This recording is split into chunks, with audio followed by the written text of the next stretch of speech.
নমস্কার বন্ধুরা, education culture YouTube চ্যানেলে তোমাদের স্বাগতম।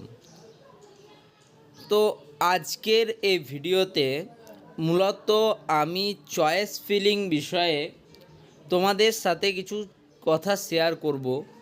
চয়েস ফিলিং করার সময় এই কথাগুলো তোমাদের মনে রাখা দরকার। দেখো, যে কোনো কাউন্সিলিং হোক, সেটা ইঞ্জিনিয়ারিং অ্যান্ড টেকনোলজির কাউন্সিলিং হোক বা তোমার কোনো গ্র্যাজুয়েশন কোর্সের জন্য কাউন্সিলিং হোক, যে কোনো কাউন্সিলিংয়ের এই যে চয়েস ফিলিং প্রসেস, এটা কিন্তু হচ্ছে তোমার মোস্ট ইম্পর্ট্যান্ট একটা ধাপ। ইঞ্জিনিয়ারিং অ্যান্ড টেকনোলজির ক্ষেত্রে বা তোমাদের ডিপ্লোমা ইঞ্জিনিয়ারিংয়ের ক্ষেত্রে এই যে চয়েস ফিলিং তোমরা করবে, তার উপরেই কিন্তু তোমার কলেজ পাওয়া বা কলেজ না পাওয়া নির্ভর করছে।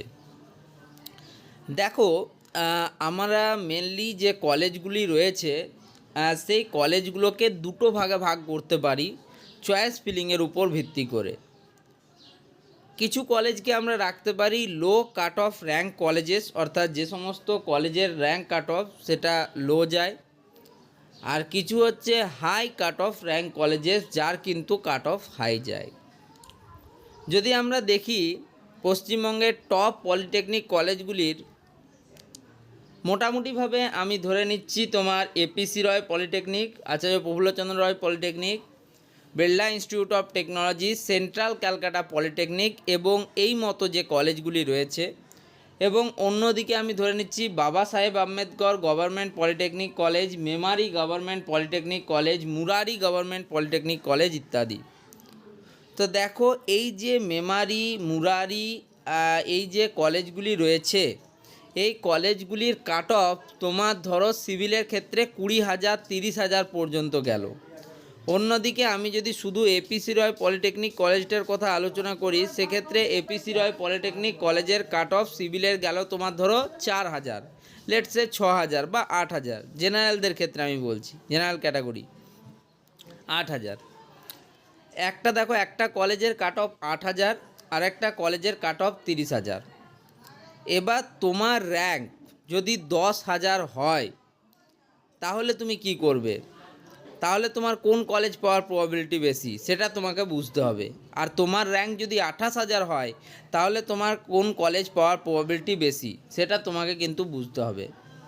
এবার ধরো, তোমার মেন উদ্দেশ্য হচ্ছে যে আমি শুধুমাত্র ইলেকট্রিক্যাল ইঞ্জিনিয়ারিং নিয়েই পড়তে চাই, যে কোনো কলেজ হলেই আমার চলবে, আমি শুধু ইলেকট্রিক্যাল ইঞ্জিনিয়ারিং পড়তে চাই, এবং তোমার র্যাঙ্ক হয়েছে ধরো 3,000 সাপোজ। তো এই যে তোমার 3,000 র্যাঙ্ক হয়েছে, এই র্যাঙ্কটা অত্যন্ত ভালো একটা র্যাঙ্ক, এবং এই র্যাঙ্কের মধ্যে তুমি কিন্তু একটা টপ পলিটেকনিক কলেজে ইলেকট্রিক্যাল ইঞ্জিনিয়ারিং ডিপার্টমেন্ট পেয়ে যাবে। কিন্তু একজন স্টুডেন্ট যার 42,000 র্যাঙ্ক হয়েছে, সে কি তোমার ওই ইলেকট্রিক্যাল ইঞ্জিনিয়ারিং তোমার মতো যে তোমার কাছে যে চয়েসটা রয়েছে, তোমার কাছে যে এক্সপোজারটা রয়েছে, সেটা সে পাবে না। ফলে তার চয়েস ফিলিং আলাদা হবে।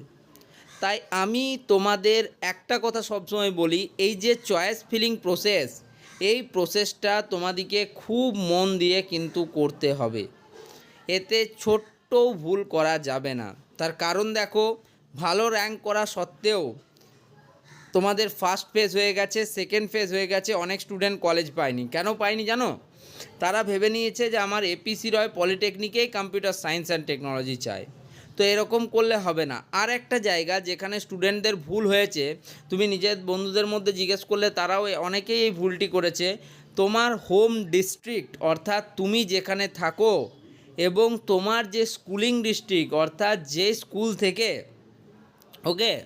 যে স্কুল থেকে তুমি পড়াশুনো করেছো, মাধ্যমিক পরীক্ষা বা সেকেন্ডারি এক্সামিনেশান দিয়েছো, সেই দুটো কিন্তু যদি তোমার সেম হয়, তাহলে তুমি কিন্তু ওই ডিস্ট্রিক্ট কোটা যে সিস্টেম, সেখানে কিন্তু 50% অফ দ্য সিট যেটা রিজার্ভ রয়েছে তোমার ডিস্ট্রিক্টের স্টুডেন্টদের জন্য, সেটা কিন্তু তুমি তার জন্য এলিজিবল হয়ে যাবে। অনেক স্টুডেন্টের ক্ষেত্রে দেখা গেছে যে তারা ভুল করে স্কুলিং ডিস্ট্রিক্টটা বা হোম ডিস্ট্রিক্টটা আলাদা দিয়ে দিয়েছে। এই দুটো আলাদা দেওয়ার ফলে অনেকেই কিন্তু এই ডিস্ট্রিক্ট কোটার থ্রু কোনো রকম কোনো হেল্প পায়নি। নেক্সট বিষয় দেখো, তোমরা জানো যে আরও কিছু কোটা বা রিজার্ভেশন কিন্তু রয়েছে আমাদের এই চয়েস ফিলিংয়ের ক্ষেত্রেও সেটা কিন্তু ফলো আপ হয়।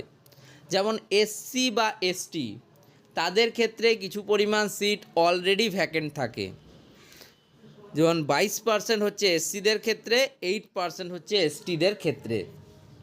একইভাবে কিছু পলিটেকনিক কলেজ রয়েছে যেখানে শুধুমাত্র বয়েজদের জন্য অ্যাভেলেবেল, আবার কিছু পলিটেকনিক শুধুমাত্র গার্লসদের জন্য অ্যাভেলেবেল।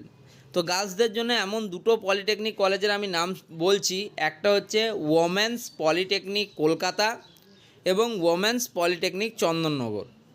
একইভাবে তোমাদের যারা মেল ক্যান্ডিডেটরা রয়েছে তাদের জন্য একটা কলেজের নাম বলছি যেটা শুধুমাত্র মেল ক্যান্ডিডেটদের জন্য রিজার্ভ, সেটা হচ্ছে তোমার রামকৃষ্ণ মিশন শিল্পপীঠ বেলঘরিয়া, যেটা নর্থ 24 পরগনা ডিস্ট্রিক্টে অবস্থিত। তো এইভাবে কিন্তু কিছু কিছু জিনিস রয়েছে। এই যে আমি ডিস্ট্রিক্ট কোটা বললাম, 50% সিট কিন্তু রিজার্ভ রয়েছে। কিছু কিছু কলেজ আছে যেই কলেজে কিন্তু এই রুলসটা চলে না।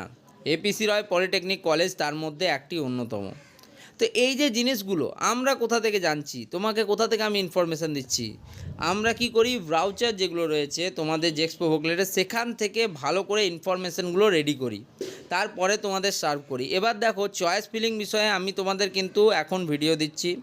অলরেডি নর্থ 24 পরগনা ডিস্ট্রিক্টের যে কলেজসমূহ আছে তার কিভাবে তোমরা চয়েস ফিলিং করবে এবং কোন চয়েস ফিলিংটা করলে তোমার কলেজ পাওয়ার প্রবাবিলিটি বেশি, সেরকম কিন্তু ভিডিও অলরেডি আমি দিয়েছি।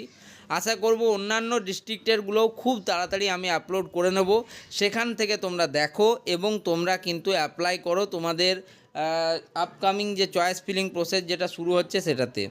যদিও দেখো আজ অর্থাৎ 14ই জুলাই তোমাদের কিন্তু চয়েস ফিলিং প্রসেস শুরু হওয়ার কথা ছিল, বাট এখনও অবধি কাউন্সিলের ওয়েবসাইটে এই রিলেটেড কোনো রকম আপডেট আসেনি। আমি আগের ভিডিওতেও তোমাদের বলেছি, এই ভিডিওতেও দেখো আমি যাচ্ছি admission in polytechnic for the second year, এখনও অবধি কিন্তু আপডেট নেই। তো যাই হোক, তোমাদেরকে আমি শুধু এটুকুই বলবো যে তোমরা সবথেকে বেশি যে সময়টা দেবে সেটা হচ্ছে এই চয়েস ফিলিং প্রসেসে।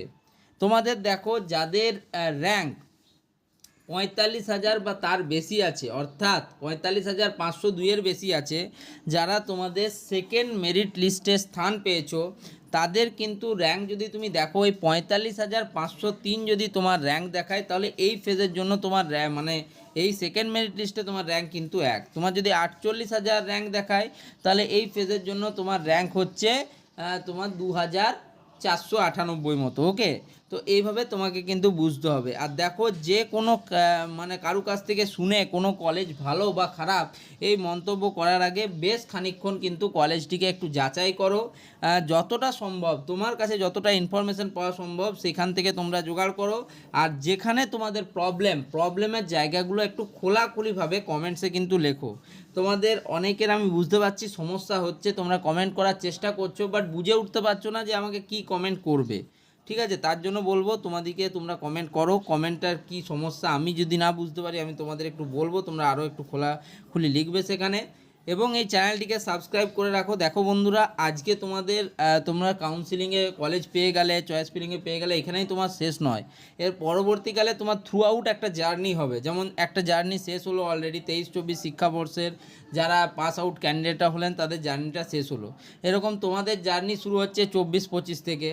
তো এইরকম এর পরবর্তীকালে যে 3 ইয়ার্স বা 2 ইয়ার্স তোমাদের যে জার্নি, সেই জার্নিতে কিন্তু এই চ্যানেল তোমাদের সাথে থাকবে এবং তোমাদের প্রত্যেকটা ক্লাসও দেওয়ার চেষ্টা করব। ওকে, ফ্রি অফ কস্ট, যেটা কিন্তু অন্যান্যরা প্রত্যেকে পেড নিচ্ছে, তোমরা দেখো। যাই হোক, ভিডিওটা এখানেই শেষ করলাম, ধন্যবাদ।